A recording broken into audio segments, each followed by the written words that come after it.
बानीपुरा के अंदर 2-3 जोरदार जयकारे लगाए।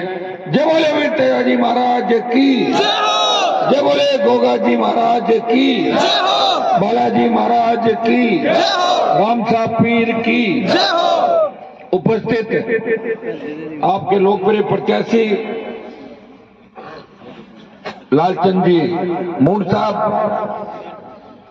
छोटे भाई बलदेव जी सारण, ओमकार जी बाली, जाट विकास परिषद बानीपुरा के अध्यक्ष पूछाराम जी हुड्डा साहब, सम्मानित मंच, उपस्थित मौजूद बुजुर्गों, नौजवान साथियों, माताओं, बहनों, प्यारे बच्चों, सबसे पहले तो 3-4 घंटे हम देरी से आए, ठंड के अंदर आपको परेशानी हुई, हाथ जोड़ के मैं आपसे माफी चाहता हूं। चुनाव का समय और मैं भी गांव-गांव अपील कर रहा हूं। शुरू के अंदर जब शुरुआत की तो कई लोगों ने कहा भाई साहब आप पंचायत मुख्यालय पे रख लेना, 5-7 रैली कर लेना, लेकिन मैंने कहा ये मेरी इस व्यवस्था परिवर्तन की जो लड़ाई है 23 की, इसका सेमीफाइनल है। मुझे गांव-गांव जाना पड़े, ढाणी जाना पड़े, सर्व समाज के पास जाऊंगा, अपील करूंगा कि सेमीफाइनल राष्ट्रीय लोकतांत्रिक पार्टी को जिताओ। आज राजस्थान बर्बादी के कगार पे, हमारी मासूम बच्चे टकटकी लगा के देख रहे हैं, हमारे बेरोजगार नौजवान किसान टकटकी लगा के देख रहे हैं, कानून व्यवस्था चौपट हो गई, भाईचारा खत्म हो गया, आपसी विश्वास खत्म हो गया लोगों के अंदर। कौन भाईचारे को बढ़ाएगा, कौन इस राजस्थान को बचाएगा, कौन आएगा? भाइयों, इस उम्मीद के साथ पिछले 20-25 साल से लड़ाई लड़ रहा हूं। नेता तो राजनीति में बहुत आते हैं और चले जाते हैं, लेकिन लोग मंत्री बनने की दौड़ में ही रहते हैं। आपके यहाँ भी नेता आते हैं, एमएलए एमपी के अंदर आप देख रहे हो लड़ते हैं, लेकिन जब किसान को तकलीफ होती है, जवान को तकलीफ होती है, जब देश का किसान तकलीफ के अंदर था, मोदी और अमित शाह के बहुत नजदीक था, मैं एनडीए के अंदर था, मुझे मंत्री पद दे रहे थे, लेकिन भाइयों मंत्री पद को ठोकर मार के देश के अन्नदाताओं के साथ अगर 70 दिन देश का कोई सांसद बैठा, वो नागौर का सांसद था जिसने सत्ता छोड़ के किसानों का साथ किया। सेना को जब ठेके पे दिया तो देश का पहला सांसद हनुमान बेनीवाल था जिसने कहा कि सेना को ठेके पे नहीं देने दूंगा। अग्निपथ का विरोध किया, लोकसभा में विरोध किया, जोधपुर में 2 लाख जवानों की रैली करके मोदी को चेतावनी दी, मोदी जी किसानों ने आपको थका दिया था, हम किसानों की संतान है, हम आपको थकाएंगे, दिल्ली की ओर आ रहे, जल्दी समझ जाओ। ये चेतावनी हनुमान बेनीवाल ने दी थी। पेट्रोल डीजल की बढ़ती कीमतें, राजस्थान को विशेष राज्य का दर्जा देने की बात हो, लंपी से जब गौ माता दम तोड़ रही थी, कोरोना से जब मानवता खात्मे की ओर थी, नागौर का सांसद मजबूती से इस राजस्थान के मामले उठा रहा था, मुद्दे उठा रहा था, वो किसी चीज की चिंता नहीं कर रहा था। उसे चिंता थी, एक ही बात की चिंता थी कि जिस कौम के अंदर मैं पैदा हुआ, जिस किसान के घर मैंने जन्म लिया, मैं उनकी सत्ता में भागीदारी चाहता हूं, मैं उनका सम्मान चाहता हूं। हमारी संख्या राजस्थान के अंदर कितनी है? आज हम मेघवाल, मुस्लिम और ओबीसी मिला लें तो 72-74% संख्या होती है, लेकिन दुर्भाग्य से आज हमारा कोई धनी धोरी नहीं। आज अगर किसी को काम पड़ जाए, सेल टैक्स वाले किसी की गाड़ी पकड़ ले, ट्रैफिक वाले किसी की गाड़ी पकड़ ले, झूठे मुकदमे में कोई किसी को फंसा ले, और माइनिंग वाले अगर किसी का ट्रक पकड़ ले, बजरी वाले ट्रक पकड़ ले, कौन सा नेता छुड़ाएगा? नाम बताओ मुझे उसका। हाँ, मेरा फोन अगर लग गया, फोन एक ही नंबर है, चलता रहता है, फोन लग गया इसका मतलब काम हो गया आपका, चाहे कोई भी हो। प्रयास कर रहा हूं।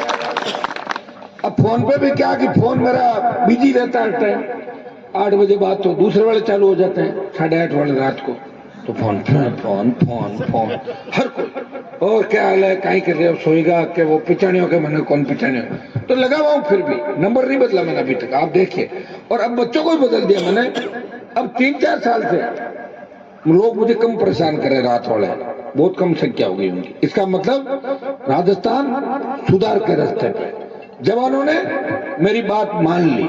मैं एक ही बात कहता हूं, ये नशा जवानों को ले डूबेगा, नशा नहीं करना है, और गरीब किसान को तो कभी नशा नहीं करना, इस चीज का ध्यान रखना है। क्योंकि नशा करा हुआ व्यक्ति जब घर जाता है तो घर में छोटे बच्चे भी होते हैं, बच्चियां भी होती है, घर में हमारी माताएं बहनें भी होती है, उनको लोग ताने मारते हैं, किस तरह की स्थितियां बनती है। इसलिए आपको इन चीजों को ध्यान रखना है। मैं इसलिए कह रहा हूं, मैं कोई नशा नहीं करता, मुझे नशा है किसान को सम्मान दिलाने का, जवान किसानों की सत्ता पे कब्जा कैसे हो, ये हनुमान बेनीवाल को नशा है। आप सुबह शाम मेरे साथ रहते हो, देख लेना, कई लोग अचंभित हो जाते हैं, कई मेरे विरोधी तो पता नहीं क्या क्या कहते हैं कि हनुमान जी पता नहीं क्या खा के भाषण देते हैं, कहते नहीं कहते।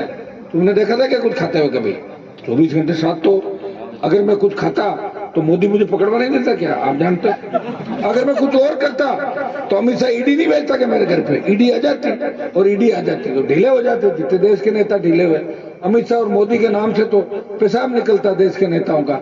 और उनसे झगड़ा करके आपके सम्मान की कोई लड़ाई लड़ रहा है, वो नागौर का सांसद है, मुझे पता है 40 से ज्यादा मुकदमे मेरे दर्ज हुए आज तक, लेकिन हत्या लूट डकैती के नहीं हुए, आपके लिए हुए, सजा हुई आपके लिए हुई। किस तरह मारवाड़ के अंदर जिनका साम्राज्य हुआ करता था, जो अपने घर से फरमान जारी करते थे, उनको घरों पर बिठा दिया।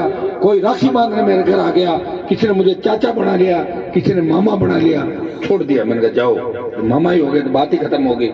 ऐसा नहीं कि विरोधियों को कोई मारने का ही काम किया। भाइयों, जिसके पीछे पड़ा उसको दिन में तारे दिखा दिए। इतिहास उठा के देख लो, जो मेरे से लड़ा वही भागा दूर, मैं वही खड़ा हूं अभी भी। गहलोत के बेटे को जोधपुर में हरा के उसका जादूगरी खत्म की, और वसुंधरा को 7 समंदर बाहर फेंक दिया उठा के ललित मोदी के पास। फेंका कि नहीं फेंका? कहाँ है वसुंधरा? आजकल तो सरपंचों के पास वसुंधरा। एक सरपंच मेरे पास नागौर का फोन पे रिकॉर्डिंग कर ली, उसने बड़ा आदमी था कि भाई साहब हमारे वसुंधरा को फोन आयो। मैं क्यों क्या? वो तो पूरी रिकॉर्डिंग सुनाई। वसुंधरा कह रही, और सरपंच साहब क्या हालचाल है, गांव में क्या हवा है, आप मुझे बुलाते क्यों नहीं? अब देखो ये स्थिति हो गई वसुंधरा राजे की, सरपंच फोन करे मानो बुला लो गाँव। तो अब ऐसे कोई गाँव में बुलाने से कोई मुख्यमंत्री थोड़ी बन जाएगी। गाँव में तो घने लोग घूमते हैं, ये डाक लेके पूरे राजस्थान में घूमते, क्या मुख्यमंत्री बनेंगे डाक लेके घूमने वाले? ऐसे मुख्यमंत्री कोई नहीं बनाएगा। गया जमाना। सेल्फ, एक हवाई जहाज के अंदर मेयर वसुंधरा दोनों ही थे, तो वो लड़का भाग रहा था कि मुझे सेल्फी लेनी। मेरे को देखा, मैंने कहा किसकी सेल्फी लेगा? कि वसुंधरा का। मैंने कहा मुझे जानता है कि नहीं? मैं बोले भाई साहब मैं आपकी लूंगा, उसकी नहीं लूंगा, मेरी ले ली सेल्फी। वापिस बैठ गया सीट पे अपने। मैं कहा पागल हो रहा, कहाँ सेल्फी ले रहा? वो तो गया जमाना उसका। जो अपने पति की नहीं हो सकी वो तुम्हारी कहां से होगी? पति को छोड़ दिया बेचारे को, जिसके साथ 7 फेरे लिए, उसका ही आता पता नहीं, क्या सेल्फी लोगे तुम लोग? तो भाइयों, इस राजस्थान की जो लुटिया डुबोई वसुंधरा गहलोत ने मिलके जो गठबंधन करके, आज क्या हालात है हमारे बताओ? आज गांव के अंदर ढाणियों में हमारे किसान रहते हैं, ढाणियों के अंदर बदमाश आते हैं, लूटमार करके चले जाते हैं, डकैती करके चले जाते हैं, बच्चे सुरक्षित नहीं, बच्चियां सुरक्षित नहीं, भाईचारा खत्म। जाट राजपूत को लड़ा दिया और गुजर मीणाओं को लड़ा दिया राजस्थान में, सांप्रदायिक दंगे कराए, भारतीय जनता पार्टी ने वोट के दिए। कौन रोकेगा इनको? कांग्रेस नहीं रोक पाएगी बीजेपी को, और बीजेपी नहीं रोक पाएगी कांग्रेस को। ये मिलाजुली का खेल है। इस मिलाजुली के खेल को अगर खत्म करना है तो चुरू की धरती से एक नई किसान राजनीति का आगाज, एक नई क्रांति का आगाज आपको 5 तारीख को करना है। अपने भाई को मजबूत करना है। मैं सोच दिलाता हूं कि अगर मैं सत्ता के नजदीक भी बैठ गया तो किसान को कर्जा नहीं देना होगा, कर्जा माफ होगा, किसी बैंक की कुर्की नहीं आएगी, फ्री बिजली मिलेगी, टोल मुक्त होगा, रोजगार मिलेगा, भाईचारा कायम होगा।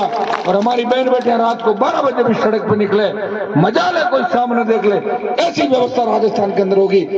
आप सरदार शहर को कमजोर क्यों मान रहे हैं? जब भोपालगढ़ के अंदर जो कांग्रेस का गढ़ था, मेरा विधायक कांग्रेस को तीसरे नंबर पर डाल सकता है, मेड़ता में आरएलपी जीत सकती है। और खींवसर में मैं वोट मांगने नहीं गया था, एक रैली करी थी सिर्फ, और खींवसर की जनता ने कहा हनुमान जी आप राजस्थान संभालो, हम वोट मांगेंगे। सरदार शहर में तो गांव गांव वोट मांग रहा हूं मैं, आपके लिए मैंने मेरा जीवन समर्पित कर दिया, सर्व समाज के लिए, सारी जातियों के लिए। ऐसी कोई जाति नहीं जिसके लिए मैं नहीं लड़ा।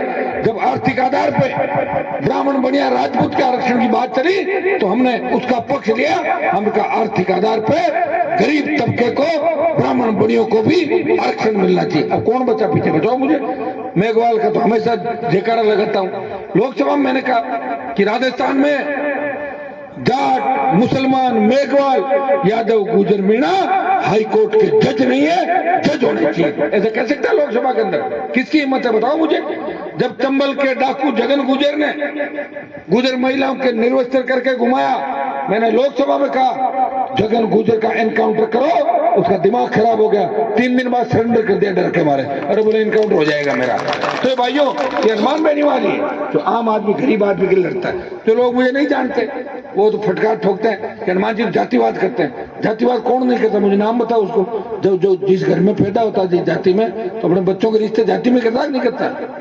तो हाँ, बड़े जो लोग हो जाते हैं हो सकता है उनके बच्चे इधर उधर भाग जाते होंगे, बाकी तो जाति में रिश्ते करते हैं। हमारे समाज में जो बड़े बड़े बहुत बड़े बड़े हो गए ना, पता ही नहीं है। उनको कोई कह दे साहब आप समाज में, अरे केकरा मार ली तो बाज गई, पड़ोसी वाली बीबी बड़ूड़ा की बाज गई, लो बोलो दूसरे लेकर समाप्त। तो लंबी लिस्ट है, हुड्डा साहब को एक दिन लिस्ट दूंगा, ये समाज के अध्यक्ष हैं। तो भाई ये देखो, ये जो व्यवस्था है ना, ये हमने नहीं बनाई है, और ये कोई कारण होगा। जाति में क्या जाति गोद छोड़ना, अपने अपने धर्मों के अलग अलग सिस्टम है इस देश के अंदर, और उसका कोई कारण होगा।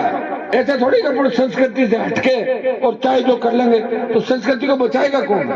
संस्कृति हमें ही बचानी है, समाज हमें बचाना है। गरीब आदमी अगर कुछ छोटे मोटी बेचारे गरीब आदमी के कोई इधर उधर हो जाए, पूरा समाज इकट्ठा होकर समाज को बाहर कर देता, उसके घर नहीं जाते। और ये बड़े बड़े लोग दूसरे समाजों में शादियां करते हैं और लोग वहां दही बड़ा खाते हैं और चाट पकौड़ी खाते हैं, मैंने देखा लोगों को। और फिर पूछते हैं बताओ दूल्हा कौन है, कि ध्यान नहीं। ऐसे ही आ गया, कार्ड आया था, अरे दूल्हा तो दूसरी जाति का, बावड़े हो रहे हो क्या? क्या बात अच्छी यार, ये आदमी तो गलत निकला।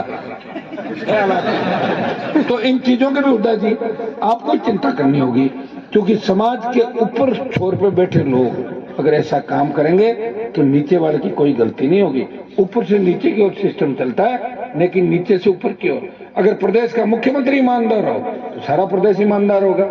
प्रदेश का मुख्यमंत्री चोर हो, सारा प्रदेश चोर होगा। जब कप्तान कमजोर होगा, फौज हार जाएगी। कप्तान मजबूत होगा तो फौज को हारने नहीं देता, कप्तानी को लास्ट तक जोश बढ़ता रहता है। तो हनुमान बेनीवाल तो ऐसा लड़ाका है जिसने इतनी लड़ाइयां लड़ी, किसी का डर नहीं लगा। और मेरे से ही लोगों ने समझौते किए, मैंने लड़ाई लड़ना ही सीखा है। और जो किसान का दुश्मन है वो मेरा दुश्मन है, मेरा कोई व्यक्तिगत दुश्मन नहीं है, और किसी जाति से मेरी दुश्मन नहीं। सर्व समाज मुझे वोट डालता है, क्यों सर? मैं तो राजपूत समाज के भी 3-4-5 वोट मुझे देते हैं, मरने मारने के लिए तैयार रहते हैं। उनको पता है कि व्यक्तिगत काम जब पड़ता है, जब आवश्यकता पड़ती है, तो हनुमान बेनीवाल है जो हमेशा काम करता, मदद करता है। मेरे इलाके में जब मैं विधायक बन के गया था, बिजली नहीं थी लोगों के बिल्कुल ही, इन मृदाओं ने ऐसा अंधेरा कर रखा था। मैं जाता था, बिजली क्यों नहीं है? कि साहब खुद ही कर लो, ला के कनेक्शन, कोई दिक्कत नहीं, मैं बैठा हूँ, खुद ही ला के करवा दी, सारे कनेक्शन करा दिए, सारी चला दी, बिजली चला दी, कोई बिल नहीं बढ़ता था। और 15, 18, 20 साल में आगे हो गए लोग। जिसकी 200 बीघा जमीन है, उसके एक व्यक्ति आए मेरे पास, बोला साहब एक ट्रांसफार्मर मुझे दिला दो, और हमने 35 साल 40 साल आपके परिवार के साथ है। मैं ये नहीं कह रहा हूँ आप बिजली चोरी करो, मैं किस्सा बताता हूँ मेरा। 40 साल आपके परिवार के साथ रहे, हमने आपसे कुछ नहीं लिया। अरे मैंने कहा इतना क्यों बता रहा, काम बताना फटाफट यार, दूसरा काम बोलो। मेरे को एक ट्रांसफार्मर दिला दो, कितने का चाहिए? उसने 25 का बताया। मैंने कहा 40 का ट्रांसफार्मर का इसको दो, और मैं क्या आप जाओ, साल भर में वापिस दे दोगे? बोले हाँ, मतलब उसको ऐसे ही ले जाना था। 3-4 साल नहीं दिखा मुझे, 4 साल बाद दिखा। अरे मैंने कहा तूने आना ही छोड़ दिया? बोले साहब मैं आता ना तो कहीं आप ये कह देते कि ट्रांसफर तुम जमा कराया कि नहीं कराया। मैंने कहा मुझे इतना याद रहता क्या कि मैं तो 4 साल चलाता रहा, और 1 करोड़ की पान मेथी हुई। कितने की? 1 करोड़ की पान मेथी। ऐसे हनुमान यूं थोड़ी पूजा गया, हो गई पड़ी जमीन है। अवैध माइनिंग, काय की अवैध माइनिंग? इनको जिनके खेत में जो निकाल रहा दो, इनको पट्टे चलाने दो। बेचारे पत्थर निकाल के अपना पेट भर रहे हैं, कहां से इनको बताओ? जिसके खेत में खनिज है, लाइम स्टोन है, तेजा पत्थर है, वहीं से पत्थर निकाल के मेहनत करके अगर वो आदमी 2 पत्थर बेच के पैसे कमा लेता तो कौन सी मुकदमा बनेगा बताओ? मैं तो इन चीजों के खिलाफ रहा, ये मेरे संघर्ष का ही परिणाम है। अब चाहे देखो पूरा अवैध माइनिंग कर गए लोग, जिप्सम के पट्टे मिले, चाइना के लेकर मिल रहे हैं, लाइम स्टोन के भी करवा रहा हूँ, पूरा प्रयास कर रहा हूँ, लेकिन सरकार नहीं है मेरी। ये तो बिना सरकार के टेलर है, अगर सरकार के आसपास आ गया तो ये पैसे वाले भाग जाएंगे पैसा यही छोड़ के। आप आराम से बांट लेना पैसा, आपको कोई रोकने वाला नहीं। तो मैं यहाँ से, मुझे आपको नई ऊर्जा देनी है, मुझे नई ताकत देनी है, और आप मुझे, आपका विश्वास देख के लग रहा है सर्व समाज हनुमान बेनीवाल को मदद करना चाहता है। स्टेट में आप देखोगे सोशल मीडिया पे रोज, अब तो सोशल मीडिया का जमाना, सीआरपीएफ के जवान ने जोधपुर में उसका वीडियो वायरल है, उसने कहा कि हनुमान जी मुझे न्याय दिलाएंगे, और उसने अपने आप पे गोली मार दी। तो जोधपुर में हड़कंप मच गया, अरे फौज से कौन लड़ेगा। मैंने कहा मैं आ रहा हूं, 5 दिन रहा। मैंने कहा या तो आज मान जाओ, नहीं तो फिर सीआरपीएफ वाला जो कैंप है ना, उधर ही आ रहा हूं मैं। बोले आगे रात को सारे दिल्ली से आगे जो जो मांगे थी सारी मान ली। डीआईजी हट गए, 12 सस्पेंड हो गए, 302 के मुकदमे दर्ज हो गए, शहीद का दर्जा मिल गया, और जो सम्मान था वो मिल गया। मैं ये कह रहा हूं कि मेरी एक आदत है, मैं पकड़ता हूं लड़ाई, और लड़ाई में कूद जाता हूं, तो फिर पीछे नहीं देखता। अगला कोई परिवार ही हट जाए तो बात, कई बार स्थिति ये होती है कि जिस परिवार के लिए बैठते हैं ना हम, तो परिवार खुद ही समझौता कराते हैं। हम क्या करें बताओ उड्डा जी, परिवार खुद के, अरे नहीं साहब ठीक है 2 दिन होगा, भाई के नहीं तो ऊपर पड़ गया, प्रेशर बहुत आ गया। जैसे आपके चूरू में बहुत प्रेशर आए थे लोगों में, जाना आपको पुराना है, काश कैसे खेल हुए, कैसे समझौते हुए, समझौता कराने में कौन थे, आगे किसी को कर दिया, पीछे से दूसरों ने रात को मिल लिए। तो सारी कहानियां मुझे पता है, लेकिन मैं कहानियां बताऊंगा नहीं अभी, क्योंकि अब मैं उन चीजों से बहुत आगे निकल गया। अब मुझे जरूरत नहीं किसी का नाम लेके कहने की, मेरा झगड़ा ही नहीं किसी से, लेकिन मैंने एक एक चीज देखी है। बड़े बड़े लोगों को टूटते हुए देखा है। लोग बिजनेस करते हैं, धंधा करते हैं, अपना काम निकालते हैं, और मौका लगने पे गरीब को मार के और आगे बढ़ने का प्रयास करते हैं। लेकिन मैंने किसी को धोखा नहीं दिया, और इसी का परिणाम है कि राजस्थान की पूरी सरकार मिलके खींवसर में मुझे चुनाव नहीं हरा पाई। अगर एक उपचुनाव जीते तो राष्ट्रीय लोकतांत्रिक पार्टी ने कांग्रेस के छक्के छुड़ा दिए थे। 100 झाड़ नेता खींवसर में ढाणी ढाणी घूम रहे थे, कितने 100 कांग्रेस के देश के नेता और मंत्री, 100 दूसरी जातियों के, लेकिन फिर भी जीत हनुमान बेनीवाल की आरएलपी पार्टी की हुई। जितने भी उपचुनाव हुए, एक बीजेपी जीती थी 1200 वोट थे रोहतक के, आरएलपी एक जीती, बल्लभनगर में 4थे नंबर डाला भाजपा को, दरियाबाद में 3rd, सुजानगढ़ में 4000 बीजेपी ने ज्यादा वोट लिए, और ये सरदार शहर है। यहाँ वोट को कोई नहीं पूछेगा कितना है, जीत को पूछेगा, और जीत आपके हाथ में। अगर मेघवालों ने मदद कर दी, ओबीसी ने मदद कर दी, मुस्लिम भाइयों ने मदद कर दी, और किसान एकजुट हो गया, आपको एक ही काम करना है, बदलाव करना है सरदार शहर के अंदर। इस नारे के साथ आगे बढ़ोगे, 132 के जीएसएस भी बनेंगे, खेत के सिंचाई का पानी भी आएगा, आपके बिजली के काम भी होंगे। जितना सरदार शहर का अवरुद्ध विकास अस्पताल से लेके उसको हम पूरा कराएंगे। लालचंद जी पे मुझे पूरा भरोसा है, ये काम भी करेंगे। इनके साथ एक के साथ एक नहीं, एक के साथ 3 विधायक और 1 एमपी, 4 फ्री आपको मिलेंगे 1 साल के लिए। ये मैं विश्वास दिलाता हूँ, 1 साल में सरदार शहर की फिजा बदल देंगे, सरदार शहर को मजबूत कर देंगे विकास के मामले में। ये भरोसा दे। बोतल का चुनाव चिन्ह है, ये वसुंधरा की दारू वाली बोतल नहीं है, ये पीने के पानी की बोतल है। आपको स्वच्छ पारदर्शी प्रशासन जिस तरह बोतल का है, उसी तरह राष्ट्रीय लोकतांत्रिक पार्टी आपको स्वच्छ पारदर्शी प्रशासन देगी। सर्व समाज से अपील करता हूँ कि मजबूती से मेरी मदद करे, नई ऊर्जा दे, और सेमीफाइनल मुझे जिताए। फाइनल राजस्थान की जनता जिता देगी। सरदार शहर में जीत का मतलब है 50 विधानसभा क्षेत्रों में जीत आरएलपी की तय, ये सरदार शहर तय करेगा। बहुत बहुत आपको धन्यवाद। जय हिंद। धन्यवाद नेताजी।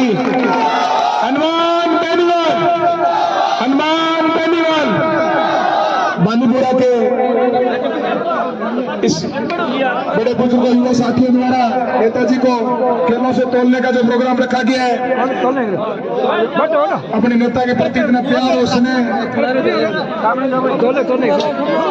नेताजी को खेलों से तोलने का जो प्रोग्राम रखा गया है, सभी शांति बनाए रखें, थोड़ा साइड में रहें।